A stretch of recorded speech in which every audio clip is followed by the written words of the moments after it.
Hi, we're back with The Forge. I'm here with Karl Gude, who is an instructor over at MSU. He's in the School of Journalism.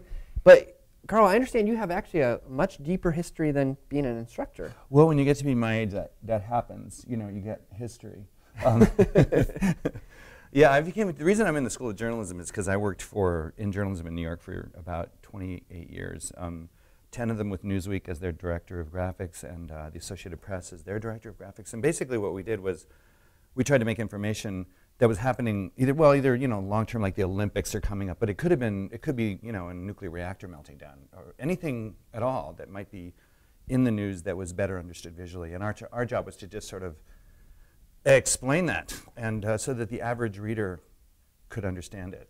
So really, I mean, you're taking lots of complicated information and trying to condense it down to the smallest piece. Right. Well, to make it, yeah, it has to fit in the magazine. You know, that's the thing about magazines. There's these limits. You know, they have to fit in the space. Plus, you basically have to just eliminate. There's a lot of noise, visual noise. There's a lot of data noise that you don't need. You just want to edit it down to the core stuff that people really need to know to understand what the heck's going on. You know, our audience wasn't scientists. Okay.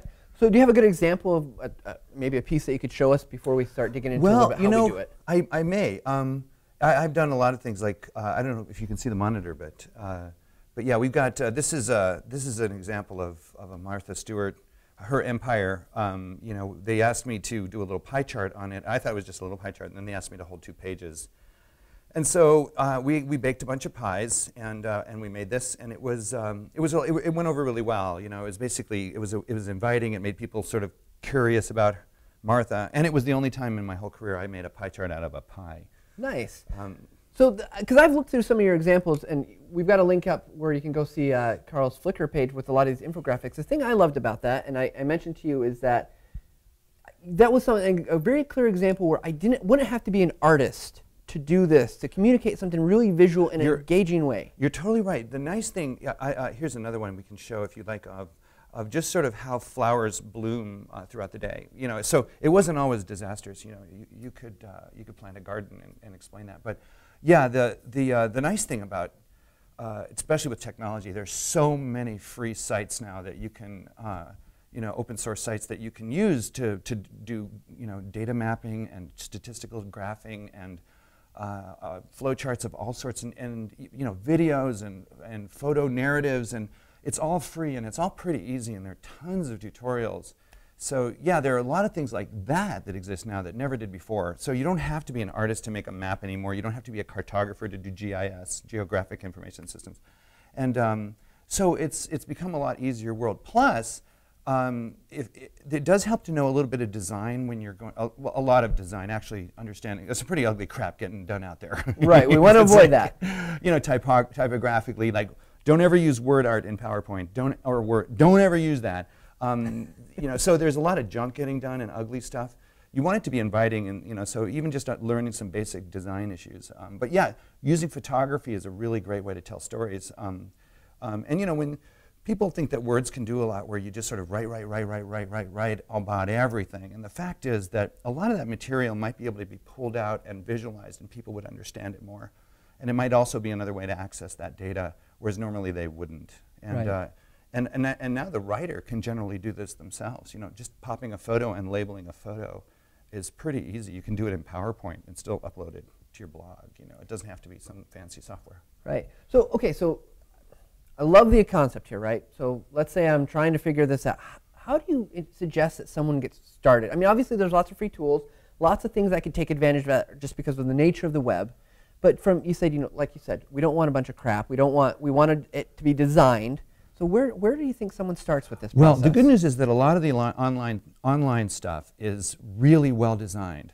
You know, so like Tableau Public, and there are these data generators, visual generators that, like for maps and charts, they already do a really good job of making it really attractive. So all you really need to do is try it, and they're all, you know, it takes that first step to trying it, and once you do it, you drink the Kool-Aid and you go, oh my God, that makes me look so cool, you know, and but once you've taken that step and actually forced yourself to grow and learn and expand your abilities, which is what we should all be doing, it gets easier with each additional thing. And then you start, it's like visualizing stuff is like a drug, you know, you start off with, with a beer. Pretty soon you're doing like major alcohol. And I'm just kidding. I was just trying to find a bad analogy. Drinking is bad. It's like you start off small, but you wind up wanting to try so many new things, and it gets easier because your confidence just gets going. So there's a lot of just trial and error. So yeah. So I'll tell you, I'm not a very graphic person. I am an instructional designer, so I think about design. But I'll be honest, some of my stuff still looks pretty bland. Right. So is there something to help you through the inspiration process to get the, because it's still about a good idea, like the pie, like you got to think about a pie, it's right? about a good idea, yeah. And do you have a process or method that you teach or that you think of personally that gets you there? Is it just the muse hits you and you're off? No, my job was always always to try to identify opportunities in a story for visualizing, and it starts with that. You have to, and I'm not talking about like just a news story. I'm talking about some big document you're going to turn into your boss or a big blog item. I mean, you just have to say, gee, I think that would be better visualized. So you have to start with identifying data or an idea that you want to visualize and pull out. Then oftentimes you have to go find that data, and that may mean tracking down energy data, or consumer price index or ecological data. You have to find the information if it's statistical, or maybe you have to phone the chief of police and ask him what happened in that situation, down on 4th and Vine, and actually do some information gathering and data collection. So once you have, because you can't visualize anything without the data. It needs to be content, but people still try it. They just do ugly stuff.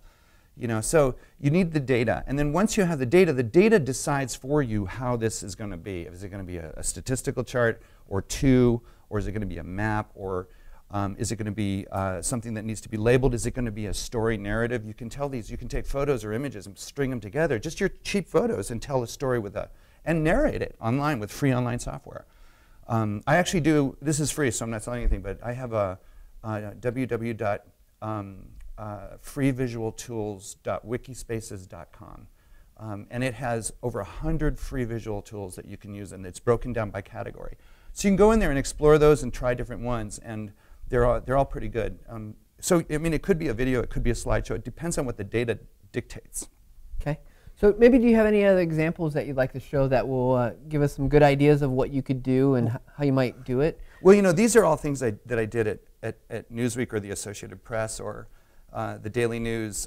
But statistical. Here's something that I just did using Microsoft. This is just it's a family tree, but it's just made up of boxes and photos. There was no drawing needed here, and it's just showing the family tree of rap. And once I understood what the family tree of rap was, it was just some lists with names under it. Then I just made some crazy tree using crazy branches and sticking names in, and that was just rotating things, rotating boxes.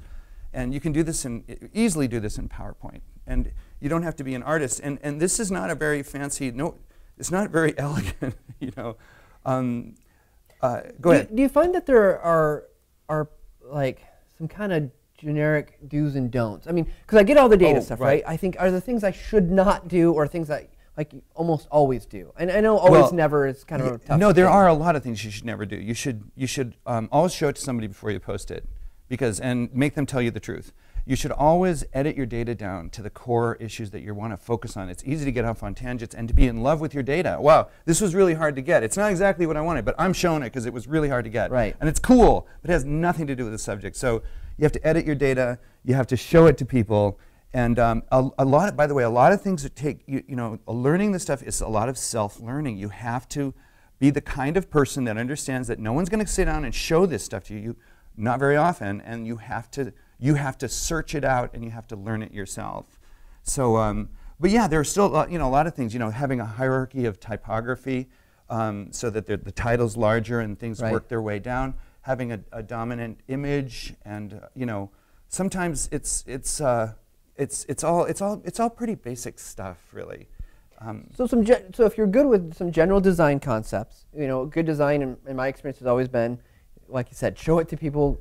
Don't fall too in love with your work, because then feedback is kind of a pain. Right. Because you might be so in love that you don't want to do anything. So it sounds like if you're sticking to those general rules, you really can't be too off.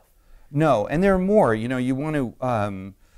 you want to, try to lay it out in a logical way, the way people tend to look. Like in Western culture, we tend to start at the top left and work our way to the bottom right. So putting a headline at the bottom is kind of dumb. It's kind of hard to get away with. So those kinds of things. Using color as information. Everything sort of is muted but the things you want them to focus on are bright red. So you don't just use beach ball color like word art, there's a strategic use of color because color is information. If you're making a pie chart, you shouldn't have more than 7 categories most. And there are people who hate pie charts. So color is information. And you also want to look for certain things that will help you to identify opportunities for visualizing. So, you have to think, gee, is there something I can locate? Is there something, would it be better if I grouped things here? Could I group things? Like men, women, can I compare things? Can I compare my salary with somebody else's salary? If I just say what my salary, it doesn't have as much meaning as when you compare it with some other piece of data. Right. And so you want to try as often as possible to compare and contrast, rather than just go plunk out something that's already, you can mention in one line in the story, but when you add other stuff, it gives it more meaning. You also want to be able to find opportunities to storyboard or to give a narrative, to break things down. Sometimes things are just big. Like I mentioned in my TED, I spoke at TEDx Detroit, and I talk about some of this. And the U.S. budget is trillions of dollars. Well, where does that money go? Well, you break it down for people. So much goes to defense. So much goes to education, and so on. And then, well, where does that education money go? Well, you break that down, and you can keep breaking it down visually using circle charts or pie charts and stuff, and bar charts, anything to sort of help people understand what this big budget means. So look for opportunities to break things down. So there are all these little tips and tricks that you can do just to help you identify opportunities for visualizing information. And then there are tools to do it. So the tools, and then there's what you do with them.